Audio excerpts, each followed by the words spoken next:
Okay, we've driven our stakes that secure the tripod into the ground almost all the way in. I've left them up just a little bit so that if I want to utilize the hole on the washer that's welded onto the stake to hold the S-hook for my guy wires, I can. If I'm not going to attach the guy wires to these stakes and I'm going to run stakes further out, I don't need to do that. I can drive these right home solid. As well, I've installed the ground kit.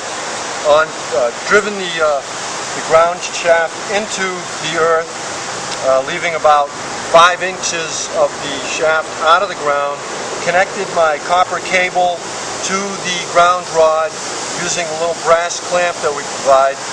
I've run the cable over to this foot, and this is something that's optional. I ran the ground cable through one of the holes on the foot that I'm not using. It just holds it in place a little bit better. And then I've run the cable over to here at the base of the lower mast and clamped it in place using the U-bolt. As well, I've got my logger loosely installed on the lower mast. I've got the ground wire for the logger just underneath one of the nuts on the U-bolt.